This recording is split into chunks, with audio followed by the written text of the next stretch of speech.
ایام جو افضل ترین ایام ہیں اور خصوصاً ان میں سے آج کا دن 9 ذی الحجہ جسے یوم عرفہ کہا جاتا ہے، سب سے فضیلت والا دن، اور یہ وہ دن ہے پیغمبر علیہ السلام نے فرمایا الحج عرفہ، جس میں حج کا سب سے عظیم رکن ادا کیا جاتا ہے۔ حضرات، آج کے اس دن کی اہمیت اور پیغمبر علیہ السلام نے میدان عرفہ میں ایک خطبہ ارشاد فرمایا تھا جسے خطبہ حجۃ الوداع کہا جاتا ہے۔ اس کے اہم نکات، کیونکہ آپ نے فرمایا تھا شاید آج کے بعد دوبارہ میں حج کے لیے نہ آؤں تو وہ امت کے لیے وصیتیں اور نصیحتیں پیغمبر علیہ السلام نے جو عرفہ کے میدان میں ارشاد فرمائی، اس حوالے سے کچھ باتیں آپ حضرات کے سامنے پیش کروں گا۔ حضرات، اس کو عرفہ کا نام اس لیے دیا جاتا ہے،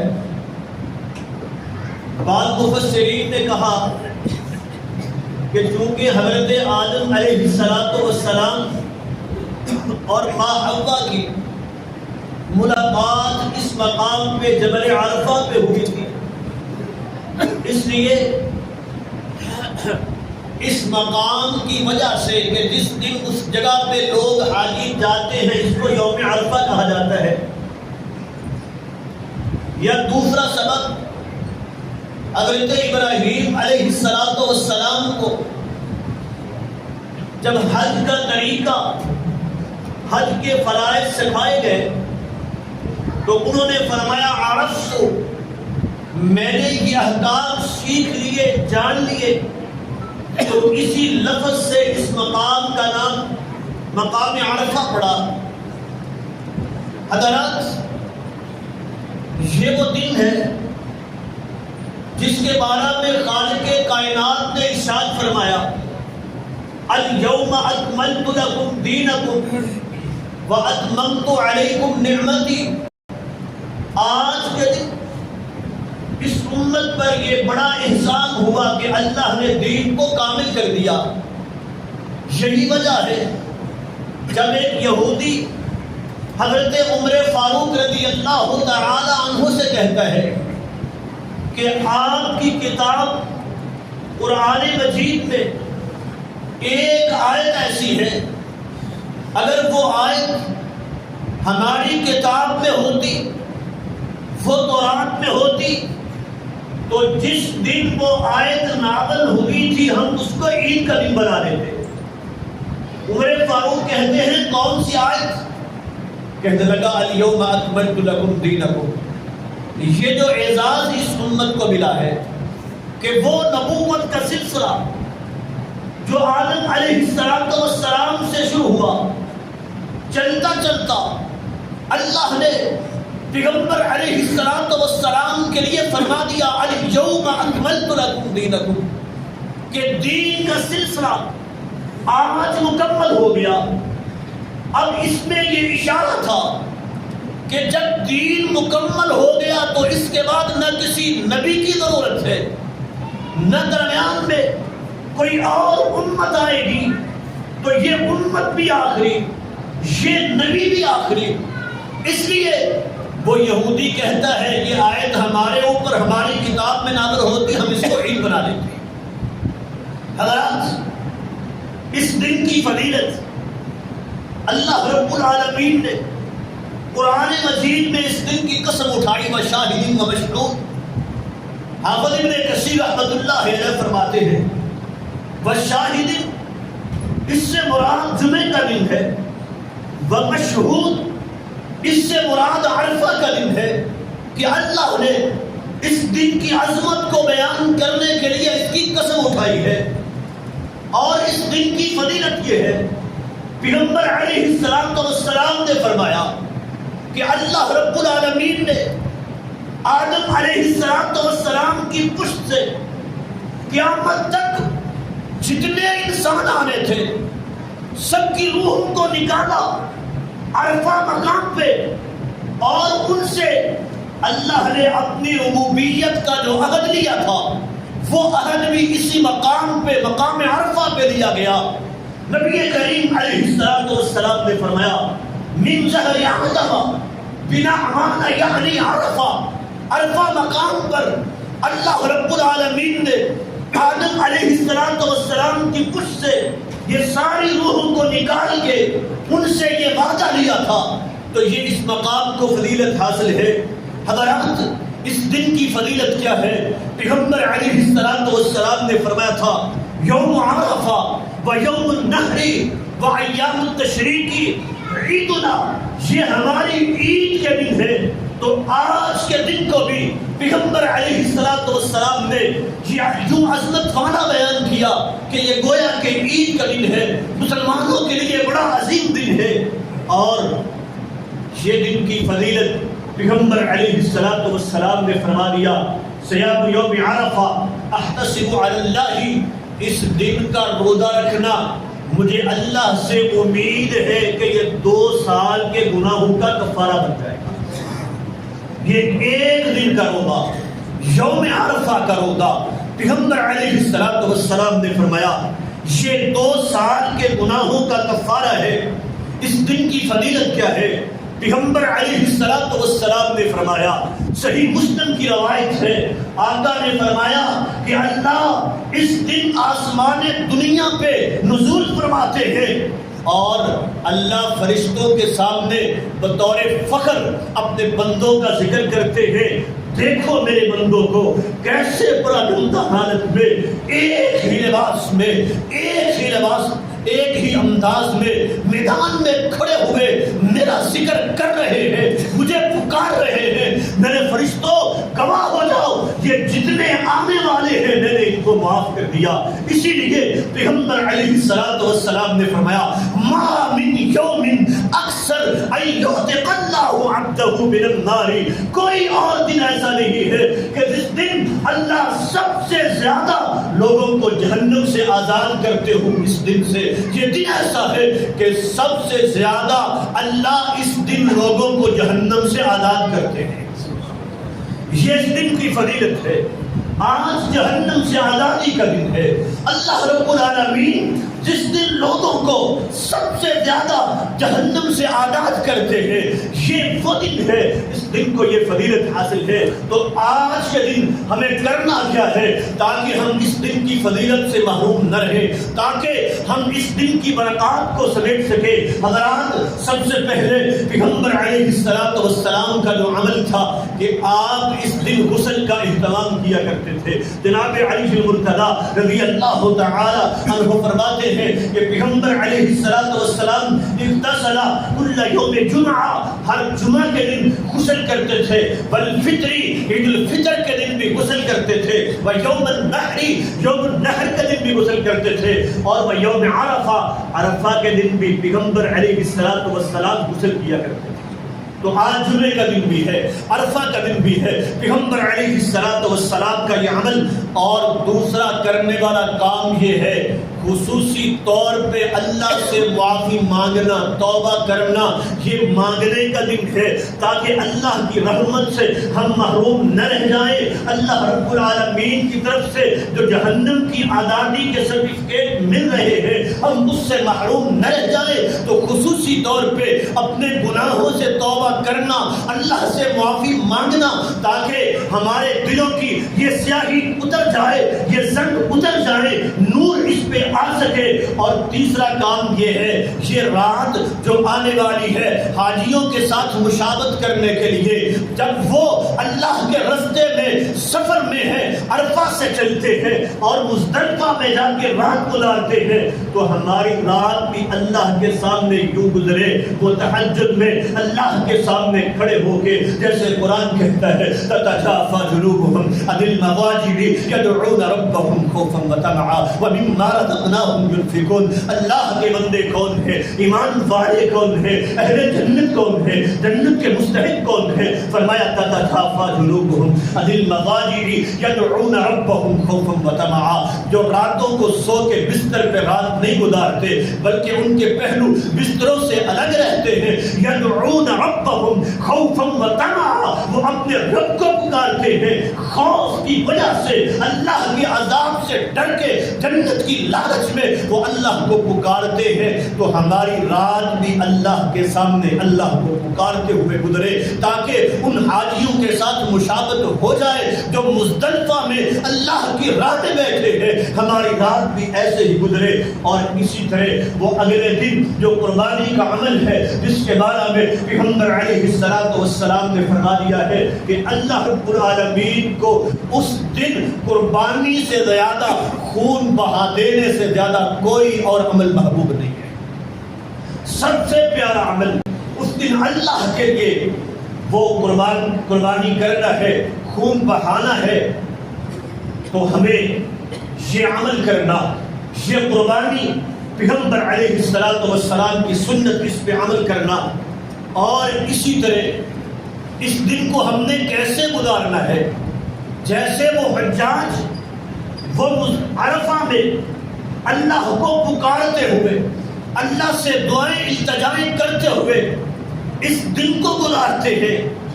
ہم اگر یہ وقت وہ عرفہ میں تو نہیں جا سکے، اگر ہمارا یہ دن بھی مسجد میں گزر جائے، اللہ کے گھر میں اللہ سے دعائیں کرتے ہوئے، التجائیں کرتے ہوئے گزر جائے.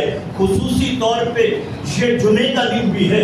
پیغمبر علیہ السلام کا جو فرمان ہے کہ اس دن ایک گھڑی ایسی ہے بندہ اللہ سے جو مانگتا ہے اللہ رب العالمین اس کو عطا کر دیتے ہیں. اور وہ عبداللہ ابن سلام رضی اللہ تعالی عنہ فرماتے ہیں لوگوں وہ گھڑی عصر سے لے کے مغرب تک، عصر سے لے کے مغرب تک یہ گھڑی.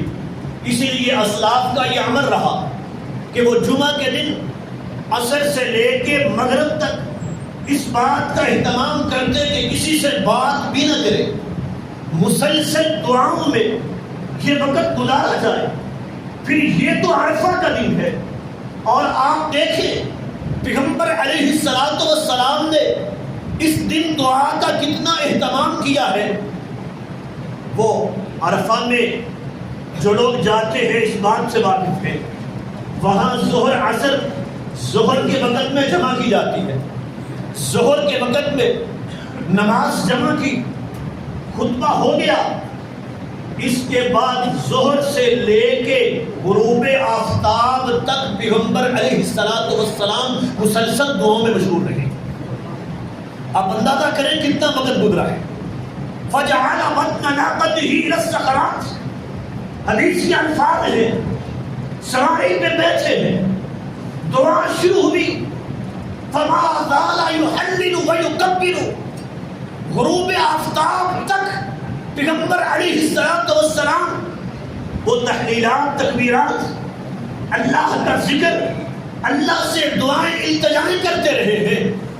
تو پیغمبر علیہ السلام کے اس عمل پہ، اس سنت پہ عمل کرنے کے لیے اگر ہم بھی یہ اہتمام کریں کہ عصر کے بعد بیٹھے وہ گھڑی دعا کی قبولیت والی بھی ہے، اور پھر عرفہ کا دن تاکہ وہ فضیلت بھی حاصل ہو جائے جس دن اللہ رب العالمین لوگوں کو جہنم سے آزاد کرتے ہیں. اور یہ دعاؤں کی قبولیت کا دن بھی ہے. اسی لیے پیغمبر علیہ السلام نے خصوصی طور پہ فرمایا ہے کہ یہ دن دعاؤں کی قبولیت کا ہے. فرمایا خیر الدعاء یوم عرفہ، بہترین دعا عرفہ کے دن کی دعا ہے. تو پیغمبر علیہ السلام نے خاص طور پہ اس دن کو اہمیت دی ہے دعا کے لیے. اور ہمیں اسلاف کا یہ عمل ملتا ہے، صحابہ تابعین کا یہ عمل ملتا ہے. کہ وہ اپنی دعاؤں کو عرفہ کا انتظار کرتے تھے کہ کب عرفہ کا دن آئے اور اللہ سے مانگے، اور وہ کہتے ہیں کہ کوئی ایسی دعا نہیں جو ہم نے عرفہ کے دن اللہ سے مانگی ہو اللہ نے وہ دعا پوری نہ کی۔ کوئی ایسی دعا نہیں ہم نے عرفہ کے دن اللہ سے وہ سوال کیا ہو اللہ نے ہمیں وہ عطا نہ کیا ہو، ایسی کوئی دعا نہیں۔ تو یہ دعاؤں کی قبولیت کا دن ہے، خصوصی طور پہ دعاؤں کا اہتمام کرے، اور عصر سے لے کے مغرب تک کا یہ وقت اللہ کے سامنے مانگتے ہوئے گزرے، کوئی اور بات نہیں، کوئی اور کام نہیں۔ یہ خریداری کا وقت نہیں ہے، یہ بازار میں جا کے وقت گزارنے کا وقت نہیں ہے، کاروبار ساری زندگی کرتے رہیں گے۔ یہ چند گھنٹے ہم یوں وقف کریں اللہ کے لیے کہ صرف اللہ سے مانگتے ہوئے گزرے۔ اور مجھے وہ واقعہ یاد آیا، پچھلے دنوں ایک ساتھی نے لکھا، کہنے لگے کہ میں عید سے چند دن پہلے یورپ کے کسی ملک میں ان کی دکان، کہتے ہیں عید سے کچھ 3 دن پہلے میری دکان میں آگ لگ گئی، سب کچھ جل گیا، میں اتنا پریشان کہ اب وہ عید کہاں گئی، میں کیسے عید گزاروں، کون سی خوشی مجھے عید کی۔ کہتے ہیں اسی پریشانی کے عالم میں میں اپنے دوستوں کے پاس گیا، ان سے کچھ ادھار کا تقاضا کیا، مجھے کچھ قرض دے دو میں اپنی دکان کو دوبارہ سے شروع کر سکوں۔ انکار ہو گیا، کسی طرف سے پیسے نہیں ملے، اور اسی حالت میں ایک دن اور گزرا۔ اگلا دن ایک ساتھی آتا ہے، کہتا ہے کہ بھائی ایسے کرنا، کل عرفہ کا دن ہے، کل روزہ ضرور رکھنا۔ میں نے کہا کون سا روزہ، مجھے تو اپنی جان کی پڑی ہوئی ہے، اب میں اس حالت میں کہاں سے وہ روزہ رکھوں۔ گھر میں گیا، بیوی نے یہی بات کی کہ کل روزہ ضرور رکھنا ہے۔ کہتا رات بھر مجھے نیند نہیں آئی، وہ رات میں نے جاگتے ہوئے گزاری بیداری کی حالت میں۔ سحری کا وقت ہوا، بیوی نے پھر کہا کہ روزہ رکھ لو، پیغمبر علیہ السلام کی سنت ہے، یہ بڑا عظیم دن ہے۔ تو میں نے نہ چاہتے ہوئے بھی سحری کی نیت کر لی، روزے کی نیت کر لی۔ جب افطاری کا وقت قریب ہوا تو میری بیوی کہتی ہے اللہ سے مانگنے کا وقت ہے، اللہ سے کچھ دعا مانگو۔ کہتا میں پہلے بھرا بیٹھا تھا کہ میں اتنا پریشان ہوں اور یہ مجھے اس بات کی طرف لگا رہے ہیں کہ روزہ رکھو، اللہ سے مانگو، فلا کرو۔ تو کہتا ہے میں نے کہا کیا اللہ آسمان سے وہ $15,000 کا جو میرا نقصان ہوا ہے وہ آسمان سے اتار دے گا؟ کیا مجھے وہ مل جائیں گے؟ کیا مانگوں میں؟ تو بیوی بھی ایمان والی تھی، کہنے لگی جس رب نے آسمان بنایا ہے وہ آسمان پہ یہ اتار بھی سکتا ہے، اس کے لیے مشکل نہیں۔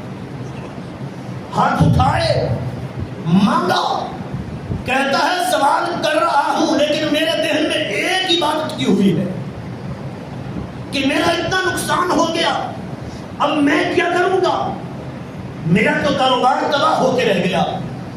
کہتا اسی حالت میں افطاری کی، افطاری سے فارغ ہوا تو ایک دوست کی کال آئی کہ دکان پہ آؤ، تجھ سے کام ہے۔ وہاں پہنچا تو کہنے لگا کہ ایک بھائی کسی کاروبار میں کچھ پیسے لگانا چاہتے ہیں، یہ بندہ ہے، یہ کاروبار میں پیسے لگانا چاہتا ہے، مجھے تیرا خیال آ گیا، وہ $30,000 اس نے دے دیے، جاؤ کاروبار میں لگاؤ، جو آمدن ہوگی وہ ہم 50% کے حساب سے تقسیم کر لیں گے۔ کہتا ہے چند مہینوں میں اللہ نے وہ کمی پوری کر دی، وہ پیسے بھی اکٹھے ہو گئے۔ جب واپس دینے کے لیے اس کو گیا تو کہنے لگا یہ 30,000 میرے نہیں تھے، مجھے کسی نے دیے تھے کہ وہ تمہاری مدد کرنا چاہتا تھا، سامنے نہیں آنا چاہتا تھا، اس نے اللہ کے لیے تجھے دیے تھے، تجھے یہ واپس کرنے کی ضرورت ہے۔ تو کہتا ہے تب مجھے یہ بات سمجھ آئی کہ دعا کی جو ہے قبولیت اور یہ عرفہ کے دن کی اہمیت کیا ہے کہ اس دن جو اللہ سے مانگا اللہ نے عطا کر دیا. میں نے 15 کا سوال کیا تھا، اللہ نے 30 مجھے لوٹا دیا. حضرات اس دن کی یہ اہمیت یہ اللہ سے مانگتے ہوئے گزارے. خصوصی طور پہ یہ عصر سے مغرب کا وقت یہ اللہ سے دعائیں کرتے ہوئے التجائیں کرتے ہوئے گزرے. اور اسی طرح اس دن کرنے والے کام وہ حضرت علی المرتضی رضی اللہ تعالی عنہ فرماتے ہیں کہ عرفہ کے دن کی فجر سے لے کے وہ 13 تاریخ کی عصر تک پیغمبر علیہ السلام مسلسل تکبیرات کہتے تھے. اور خصوصی طور پہ فرض نمازوں کے بعد بھی، ویسے تو تکبیرات وہ چاند نظر آنے سے ہی شروع ہو جاتی ہے، لیکن نمازوں کے بعد خاص طور پہ بلند آواز سے یہ تکبیرات پڑھنا. جناب علی المرتضی رضی اللہ تعالی عنہ فرماتے ہیں کہ پیغمبر حضرت علی رضی اللہ تعالی عنہ یہ عرفہ کی فجر سے لے کے ایام تشریق کی عصر تک یہ تکبیرات پڑھا کرتے تھے. تو یہ اللہ کے ذکر کے ایام ہیں، اللہ رب العالمین کے ذکر کرنے کے ایام ہیں. تو خصوصاً یہ تکبیرات پڑھنا اور پھر پیغمبر علیہ السلام نے جو خاص طور پہ عرفہ کے دن جو ذکر بتلایا، فرمایا خیر ما قلت انا والنبیون، وہ بہترین دعا وہ بہترین کلمہ جو میں نے کہا ہو یا وہ انبیاء نے جو دعا کی ہے وہ عرفہ کے دن وہ کیا ہے؟ لا الہ الا اللہ وحدہ لا شریک لہ لہ الملک ولہ الحمد وہو علی کل شیء قدیر. یہ دعا کثرت سے پڑھنا، خاص طور پہ اس دن اس دعا کا اہتمام کرنا. ہم نے یہ حدیث بار بار سنی ہوگی، پیغمبر علیہ السلام نے فرمایا ہے جو بندہ یہ کلمات 100 بار پڑھتا ہے اللہ رب العالمین اس کو 10 غلام آزاد کرنے کے برابر اجر عطا فرماتے ہیں. 10 غلام آزاد کرنے کا اجر. اور فرمایا کہ اس دن اور کوئی بندہ اس سے افضل نہیں ہوگا عمل کے اعتبار سے جس نے یہ کلمات 100 بار پڑھے. اور تیسرا فائدہ یہ بیان کیا ہے کہ 100 بار یہ کلمات پڑھ لیتا ہے اللہ کی حفاظت میں چلا جاتا ہے، کوئی شیطان کوئی جادو جن اس پہ اثر نہیں کر سکتا. اسی لیے یہ عام طور پہ عام حالات میں بھی صبح و شام کے اذکار میں 10 بار اور اس کے علاوہ پیغمبر علیہ السلام کی اس حدیث کی وجہ سے 100 بار یہ کلمات پڑھنا اسے اپنا معمول بنا لیں. وہ ایک کتاب ہے شریر جادوگروں کا تلافمہ کرنے والی تلوار، مولانا وحید عبدالسلام باجی رحمۃ اللہ علیہ سعودی عرب کے ایک عالم ہیں. انہوں نے اس کتاب میں جادو کا علاج اور ساتھ ساتھ اپنی زندگی کے کئی واقعات بیان کیے ہیں سمجھانے کے لیے. تو کہتے ہیں کہ ایک شخص میرے پاس ایک نوجوان آیا، کہتا ہے کہ ہمارے گاؤں میں ایک جادوگر ہے، وہ علن اعلان یہ کہتا ہے کہ جو شخص بھی جو نوجوان شادی کرے گا پہلے مجھے اتنے پیسے دے ورنہ میں جادو کروں گا، میں اسے نقصان پہنچاؤں گا. اور میں توحید پرست ہوں، میں لوگوں کو روکتا ہوں کہ اس جادوگر سے ڈرنے کی ضرورت نہیں. اب پورا گاؤں بھی اس بات کا انتظار کر رہا ہے کہ جب کس کی شادی کی باری آئے گی تو دیکھیں کیا بنتا ہے. تو بتلائیے میں کیا کروں، کون سا عمل کروں کہ وہ جادوگر مجھے نقصان نہ پہنچا سکے. کہتے میں نے اسے کہا کہ جا اس کو چیلنج کرو، اسے کہہ دو کہ جو تو کر سکتا ہے، جو اپنے عمل جو تو شیطانوں سے مدد لے سکتا ہے لے لے. تو کہتے ہیں اس نوجوان نے جا کے چیلنج بھی کر دیا. تو پھر شادی سے 3 دن پہلے پھر میرے پاس آیا، کہنے لگا کہ حضرت دیکھنا اگر مجھے کوئی نقصان ہو گیا تو وہ لوگ جو میری بات کو سمجھ رہے تھے اس جادوگر سے انہوں نے ڈرنا چھوڑ دیا ہے تو وہ سارے کے سارے ان کا عقیدہ خراب ہو جائے گا، مجھے کوئی عمل بتلائیے. کہنے لگے کہ میں نے کہا اس سے بڑا عمل کوئی نہیں. یہ کلمات جب پیغمبر علیہ السلام نے فرما دیا ہے کہ جو بندہ 100 بار پڑھ لیتا ہے کوئی شیطان کوئی جادو کوئی جن اس پہ اثر نہیں کر سکتا. پڑھتے جاؤ. کہتا ہے میں پڑھتا رہا اور وہ پورا گاؤں جو انتظار کر رہا تھا تو اللہ نے اس جادوگر کو یوں ذلیل کیا کہ اس کو 30 دن گاؤں چھوڑ کے جانا پڑا. حضرات یہ کلمات جب پیغمبر علیہ السلام نے فرما دیا کہ یہ حفاظت کے لیے ہے تو 3 فائدے. پہلا فائدہ جو حدیث میں نے بیان کی کہ 10 غلام آزاد کرنے کا ثواب ملتا ہے اور بلکہ آقا علیہ السلام کا فرمان ہے من ولد اسماعیل، جیسے اس نے حضرت اسماعیل کی اولاد میں سے 10 غلام آزاد کیے. اور وہ کلمات پڑھنے کا وہ اجر الگ ہے اور ساتھ اللہ کی حفاظت مل جائے گی، یہ فائدہ الگ ہے. اور پیغمبر علیہ السلام نے جو فرما دیا کہ اس دن عمل کے اعتبار سے اور کوئی بندہ اس سے افضل نہیں ہو سکتا، یہ فائدہ الگ ہے. تو خاص طور پہ آج کے اس دن یہ کلمات ان کا اہتمام کرنا جو پیغمبر علیہ السلام نے فرما دیے. خیر ما قلت انا والنبیون، وہ بہترین کلمات جو اس دن میں نے پڑھے یا انبیاء نے پڑھے وہ کلمات یہ ہے لا الہ الا اللہ وحدہ لا شریک لہ لہ الملک ولہ الحمد وہو علی کل شیء قدیر. اسی طرح آج کے دن پیغمبر علیہ السلام نے وہ میدان عرفہ میں امت کے لیے جو نصیحتیں کی اور وہ آخری باتیں پیغمبر علیہ السلام نے جو امت کے لیے کی، ان باتوں پر عمل کرنا اور یہ عہد کرنا. آج بھی کے دن ہم یہ وعدہ کریں، یہ عہد کریں کہ ہم ان باتوں پہ عمل کریں گے. پیغمبر علیہ السلام نے اس خطبے میں 15 باتیں 15 نصیحتیں کی.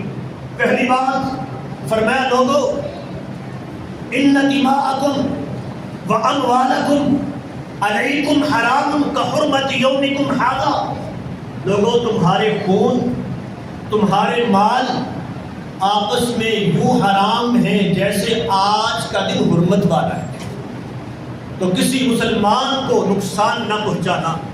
اس بات کا عہد کہ ہماری زبان سے ہمارے ہاتھ سے کسی مسلمان کو نقصان نہیں پہنچے گا اور وہ مسلمان کی عزت اور تکریم جو پیغمبر علیہ السلام نے فرمایا تھا ان دماءکم واموالکم واعراضکم، تمہاری عزتیں. وہ حضرت عمر فاروق رضی اللہ تعالی عنہ نے وہ کعبۃ اللہ سے مخاطب ہو کے کہا تھا کعبۃ اللہ، اللہ کے گھر تیری بڑی عظمت ہے بڑی شان ہے لیکن ایک مسلمان کی عزت تجھ سے بھی زیادہ ہے. تو یہ مسلمان کی عزت ہم جب اس کا خیال نہیں کرتے کہ چھوٹی سی بات کے لیے ہم کہتے میں نے تو فلاں کو ایسا ذلیل کر کے رکھ دیا کہ وہ زندگی بھر یاد رکھے گا. اگر یہ آج ہم نے کسی کو ذلیل کیا ہے کل یہ دن ہمارے اوپر بھی آ سکتا ہے. تو میرے عزیزو یہ ایک سبق ہے اس خطبے سے پیغمبر علیہ السلام کی ان نصیحتوں میں سے کہ مسلمان کی عزت کا خیال کرنا، مسلمان کی تکریم کرنا. اسی طرح دوسری بات جو پیغمبر علیہ السلام نے ارشاد فرمائی تھی کل شیء من امر الجاہلیت موضوع، آج جاہلیت کے سارے معاملات، وہ سارے رسوم و رواج، وہ ساری بدعات و خرافات میں ساری کی ساری ختم کرنے کا اعلان کرتا ہوں. تو کیا ہم بھی مسلمان ہیں؟ ہم نے کلمہ پڑھا ہے، پیغمبر علیہ السلام کو اپنا پیشوا مانا ہے. کیا ہم بھی یہ اعلان کر سکتے ہیں کہ آج کے بعد وہ ساری رسوم و رواج جو ہم نے کہیں ہندوؤں سے لی ہیں، کہیں ہم نے سکھوں سے لی ہے، آج کے بعد ہم بھی چھوڑ دیں گے. ہماری شادی بیاہ کے موقع پہ وہ رسم و رواج نہیں ہوگی. ہماری اگر وہ غم کا وقت ہو، کہیں کوئی عزیز فوت ہو جائے ہمارے گھر میں، تو اس وقت بھی وہ رسم و رواج نہیں ہوں گی. جب پیغمبر علیہ السلام نے ہمیں کامل اور اکمل دین دے دیا اور یہ اعلان کر دیا کہ یہ ساری رسوم و رواج ختم ہیں، تو کیا ہم بھی اپنی رسوم و رواج ختم کرنے کے لیے تیار ہیں؟ حضرات، آج کے دن کا یہ سبق ہے. پیغمبر علیہ السلام نے جو یہ اعلان فرما دیا تو ہم عہد کریں کہ ہم بھی ان رسوم و رواج کو چھوڑیں گے، صرف اسلام پہ عمل کریں گے. تیسری بات جو پیغمبر علیہ السلام نے فرما دیا تھا، ان اول من اضعوا، آج کے دن وہ جاہلیت میں جو قتل و غارت چلتی آ رہی تھی، وہ جھگڑا لڑائی ہو جاتی قبیلوں میں، سالوں تک وہ معاملہ چلتا رہا. فرمایا آج کے دن میں وہ سارے معاملے ختم کرتا ہوں، اور سب سے پہلے ہمارے خاندان کا جو قتل کیا گیا تھا میں اس کو معاف کرتا ہوں. تو کیا ہم بھی آج کے دن یہ عہد کرنے کے لیے تیار ہیں؟ جن سے ناراضگی ہو گئی ہے، میں نے فلاں سے بدلہ لینا ہے، فلاں نے مجھ پہ زیادتی کی ہے، کیا ہم بھی اللہ کے لیے یہ اعلان کر سکتے ہیں؟ آج کے دن پیغمبر علیہ السلام نے ان معاملات کو ختم کرنے کا اعلان کیا تھا.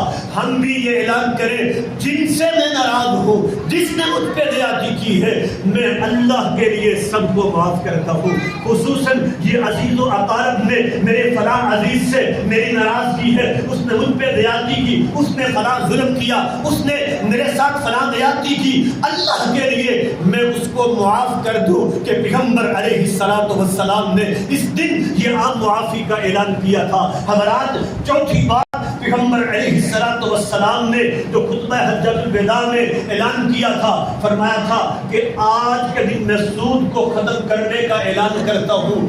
اور سب سے پہلے ہمارا سود جو حضرت عباس رضی اللہ تعالی عنہ نے لوگوں سے سود لینا ہے، میں وہ سارا کا سارا سود ختم کرنے کا، معاف کرنے کا اعلان کرتا ہوں. کیا ہم بھی اس بات پہ آمادہ ہیں؟ آج یہ اعلان کر دے، یہ وعدہ کر دے، اللہ اس سے پہلے جو سود کا معاملہ کر چکے، کسی سے لے چکے، کسی کو دے چکے، آج وہ سارا ختم کرنے کا اعلان کرتے ہیں. آج کے بعد یہ سودی کاروبار نہیں کریں گے، کیونکہ اللہ نے فرما دیا ہے، یا ایھا الذین آمنوا اتقوا اللہ وذروا ما بقی من الربا ان کنتم مؤمنین فإن لم تفعلوا فأذنوا بحرب من اللہ ورسولہ. لوگوں، اگر تم سود چھوڑنے پہ آمادہ نہیں، تم سمجھتے ہو کہ اس کے بغیر ہم کاروبار نہیں کر سکتے، تو فأذنوا بحرب من اللہ ورسولہ، کہ اللہ اس کے رسول کے ساتھ اعلان جنگ کر دو. یہ اللہ کے ساتھ اعلان جنگ ہے، اس کے رسول کے ساتھ اعلان جنگ ہے. بلکہ یہ اتنا بڑا گناہ ہے، پیغمبر علیہ السلام نے فرمایا، درہم الربا یأکلہ الرجل اشد من 36 زنیہ. ایک شخص ایک درہم جو سود کا کھاتا ہے، یہ 36 بار بدکاری کرنے سے بھی بڑا گناہ ہے. بلکہ دوسری روایت میں ہے، ایسرھا ان ینکح الرجل امہ. یہ سود کے گناہ کے کئی درجے ہیں، اور ان میں سے سب سے چھوٹا درجہ ایسے جیسے انسان اپنی ماں سے بدکاری کرتا ہے. ان ینکح الرجل امہ. کیا ہم آج کے دن پیغمبر علیہ السلام کی نصیحتوں پہ عمل کرتے ہوئے ہم بھی یہ سود کو چھوڑنے پہ آمادہ ہیں؟ یہ وعدہ کرتے ہیں اللہ سے کہ اس سے پہلے جو کر چکے اللہ تو معاف کر دے، آج کے بعد یہ نہیں کریں گے. اللہ سے دعا ہے اللہ ہمیں عمل کرنے کی توفیق عطا فرما. سبحان ربک رب العزة عما یصفون وسلام علی المرسلین والحمد للہ رب العالمین.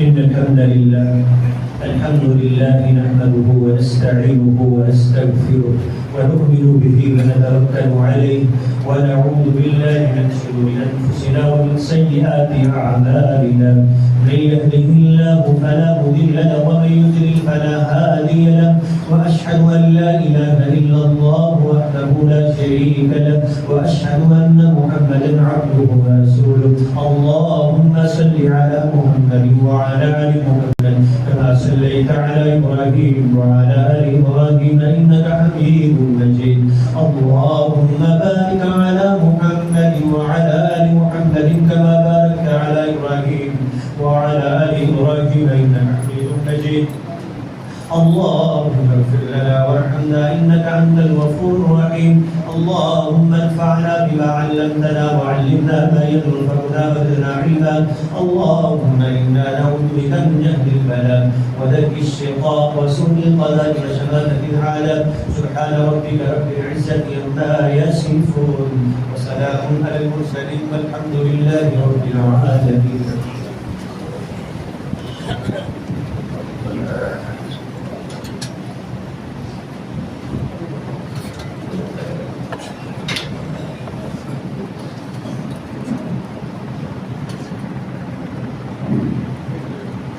الله أكبر الله أكبر أشهد أن لا إله إلا الله